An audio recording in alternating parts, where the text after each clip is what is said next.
Babe, what'd they tell you? Nothing. Okay, she was life flighted here. Yeah.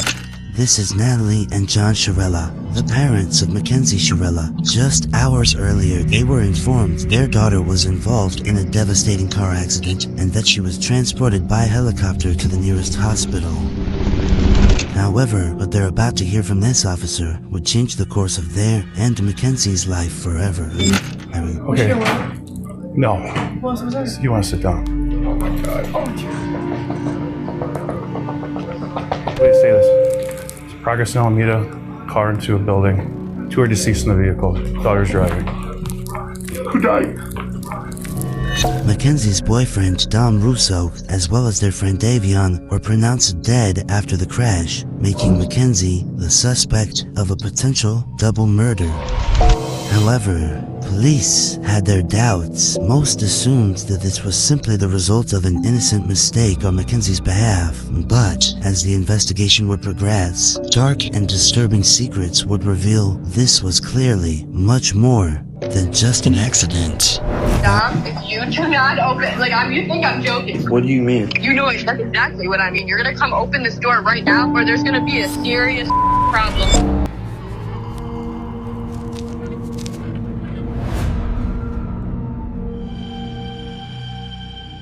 July 31st, 2022. Early morning, a quiet residential street in Strongsville, Ohio. A Toyota Camry lies destroyed, wrapped around a brick wall at the end of a narrow roadway.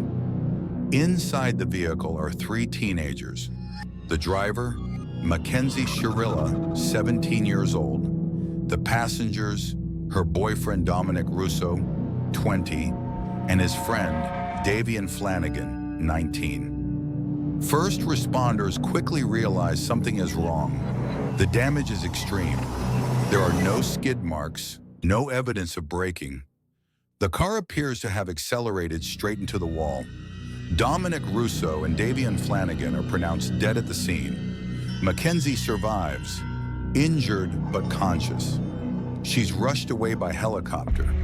At this point, police believe they're dealing with a tragic accident. But that belief won't last long. As detectives begin routine background work, they learn more about the people involved. Mackenzie Shirilla and Dominic Russo had been dating for over a year. To outsiders, they looked like a typical young couple. But behind closed doors, the relationship was volatile. Friends would later describe frequent arguments, jealousy, control issues, text messages filled with anger, desperation, fear of abandonment. Mackenzie, investigators learn, was deeply afraid of losing Dominic. And in the days before the crash, the relationship had reached a breaking point. Dominic wanted space. Mackenzie didn't want to let go. And then came the drive. Investigators canvassed the area. Doorbell cameras, security footage, traffic cameras. Then they find it. A camera from a nearby home captures the Camry just moments before impact. What it shows is chilling. The car does not slow. It accelerates straight down the narrow road, directly into the brick wall. No swerving, no hesitation, no braking. Police pull vehicle data from the Camry. The speed at impact over 100 miles per hour in a residential area. Prosecutors later say the evidence points to one conclusion. This was not an accident. Drivers!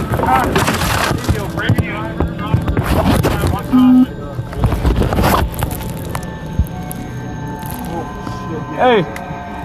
This is bad, guys. She's alive. We gotta get her out. Here, Alright. Shut and unlock this door. Let me see your knife. Let's cut this thing out.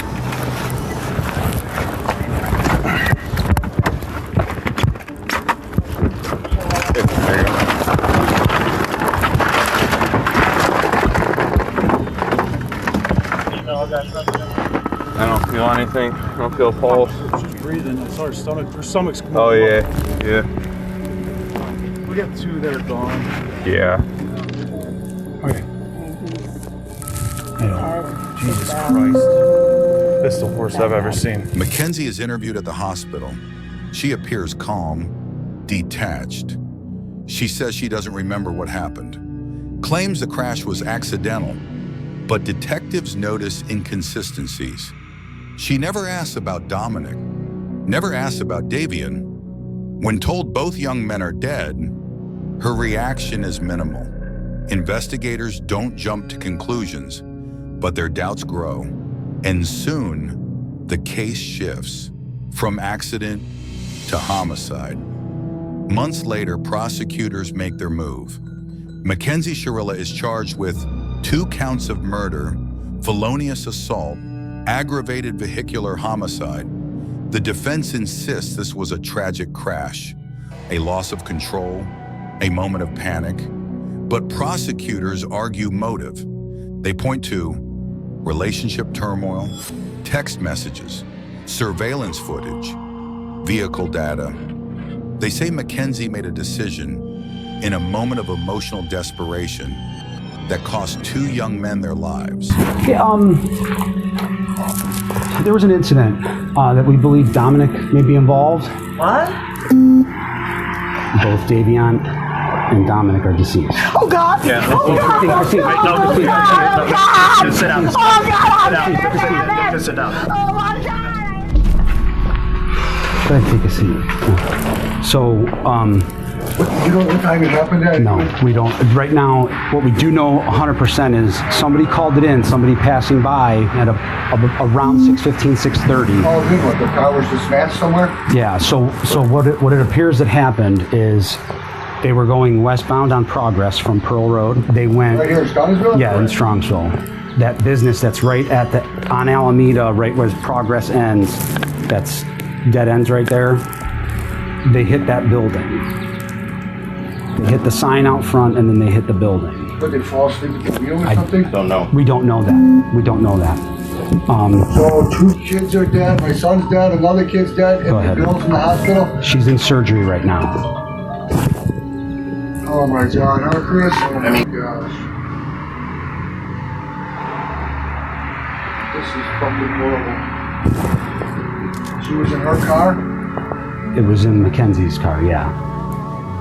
Yeah. Oh my gosh. Is she naked or you guys don't know? We right now we don't know. She's in surgery right now, so we don't know. What a So fucking nightmare. The trial is set, and the families brace for answers. In 2023, Mackenzie Shirilla stands trial without a jury, a bench trial. The judge listens carefully. Expert witnesses testify. Accident reconstruction specialists explain the physics. Psychologists speak about emotional dependency and impulsive behavior. Yeah, well, It's dark. that's insane though. Once they get her out, I'll go over to this building because I think there's a camera on the front of that building. I don't know if it's working, but I can always ask.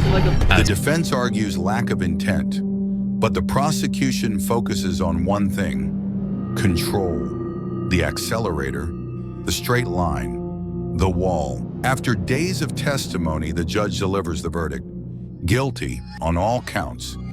Mackenzie Shirella shows little emotion. Her parents sit frozen. The reality finally settles in. Mackenzie Shirella is sentenced to life in prison with a possibility of parole after 15 years. Told that she did voodoo on him. She was scared that she was going to make him crash the day before the actual crash. So I feel like that's what she was trying to do, was crash the car into the wall. Where's she? Right back there, pal. Hi, Mackenzie. Step out for me. I'm Detective Jesus. I'm the one who's been investigating the crash. You're under arrest for aggravated murder ×2, okay? Nobody's gonna ask you any questions. Nobody's gonna bother you. Can I have your key, please? Could you please be careful taking this one off so it doesn't break the bracelet, please? You got it. You got it.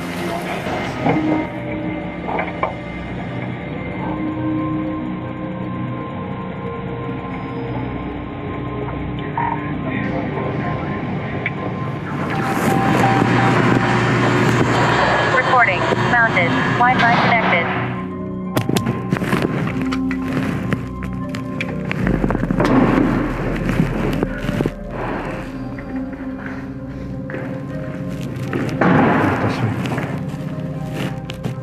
Stand right by that black net.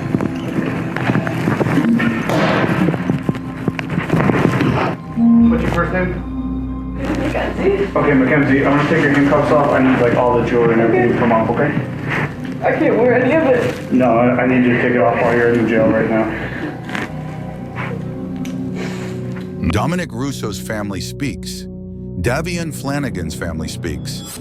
They talk about lost futures, missed milestones, empty chairs, 2 lives ended in seconds, and one family, the Shirillas, left to live with a truth they never imagined. It's life flighted here. Yeah, I would know that. Okay. No. What was that? You want to sit down? Oh my God. Oh, dear. Wait do you say this? There's progress in Alameda, car into a building. 2 are deceased in the vehicle. Daughter's driving. Who died? I don't know whether, but there's one that we don't know. His name's Jacob. Does anyone know Jacob? Dom? No, stop. Let him talk. Guys, I know, we've been dealing with this. Your daughter's okay. She's talking to us. I talked to her, okay? Your daughter's alive, okay? Your daughter's alive. She was driving the vehicle, okay? Who's that? Jacob and who? I think, what's the name you said? Dom? Might be. Oh my God. Stop. What's his relation to you? My boyfriend. Okay, yeah, then Dom was in the car. Stop. Oh my God. What? Are you kidding me? It's right now, it's an ongoing investigation. Speed is definitely a factor. So are drugs. Dom is dead? Dom is dead? Is that what you're saying to me? Look at me. Is that Dom is dead? There's no way for me to say anything right now, man. Dom, This is a serious situation. Dom with curly. Are you the same Dom? Maybe it's a different Dom. It could be a different Dom. Might be a different Dom. What's that? Does she know about their third? No, not at all. We're gonna keep it that way for. Okay, she's getting worked on now. Okay. Full transparency here. There's drugs in the car. She had a bag of mushrooms on her and a scale. Full transparency, guys. I'm sorry, I'm ripping the Band-Aid off. Okay. Drugs in the car. So she was awake, but not awake. So she was like that. In and out of consciousness. Can be fully extracted from the vehicle. IFD. I know she has a severe leg injury. But like I said, she was speaking, and she had her seatbelt on. This case forces a difficult question. How thin is the line between heartbreak and irreversible action? I understand you're not under arrest. Yeah.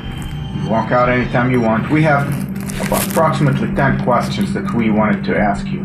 How long were you guys in a relationship, you and her? Well, we were all friends in a friend group at first. I ended up dating her for a little bit, like probably over the summer.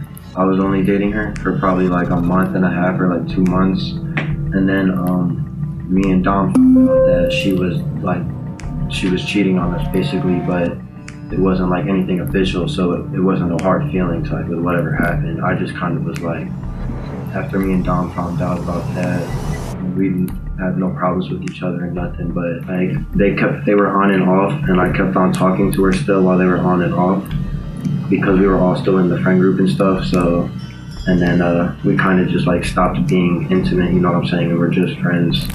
So, describe the relationship. What was it? What was she like as your girlfriend?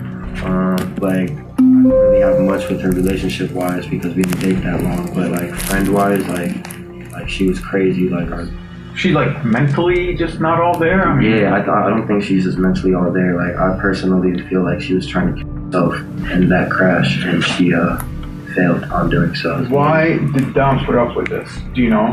I've personally been told that she did voodoo on him. She has told people that she's put a spell on him so that he couldn't break up with her, that she had like grabbed a piece of his hair, and that she had a doll in her room for Dom, and that she had literally put a spell on him, but she would tell everyone. It's like she truly believed in that kind of stuff, and she also uses the pendulum, I know too, to try to get answers. She tries to use it now to talk to Dom. Do you think Mackenzie has it in her to drive a car into a wall? I mean, if you guys speculate that she did it on purpose, do you think she has it in her? I feel like if she thinks that she can just drive the car into the wall and not feel nothing, you know, like I feel like the only reason she survived is because of how small she is. Like, I feel like she got insanely lucky, but at the same time not lucky to have survived that because it's like she killed 2 people, if that was what she was trying to do. But it's like, I feel like that's what she was trying to do, was crush the car into the wall. Was this rage, fear, a moment of emotional collapse, or something darker? What's certain is this: 2 young men are gone, and 1 young woman will spend the rest of her life defined by a single decision. Oh no, explain it. So this is when they were going down Progress Drive, and then you know how there was like tire tracks before it, like on that side grass. So that's the sign. That's when it hits the sign. And then that's where she curved exactly right on. Gotcha. Missed those 2 rocks and went right into the sign, the side of it. She went right into that wall. Right. No, so you can see like the hard braking was right at the wall, and then her high speed was after the hard braking. Was 90 miles per hour. It looks like the person in the front seat tried to turn the wheel because of the fact they were going to go straight into a wall. And it doesn't say she heart broke once. It was 90 miles per hour down that whole road. And I also think because of Kenzie's and Dominic's history, that they were fighting. I think Davion went on his phone to distract himself from the fighting. Although they were on drugs, they can also still be fighting with being on drugs. This has been Crime Hunter. If stories like this matter to you, if understanding the truth behind the headlines matters, like, subscribe, and share your thoughts below. Because behind every case, there is more than just a crime. There is a warning.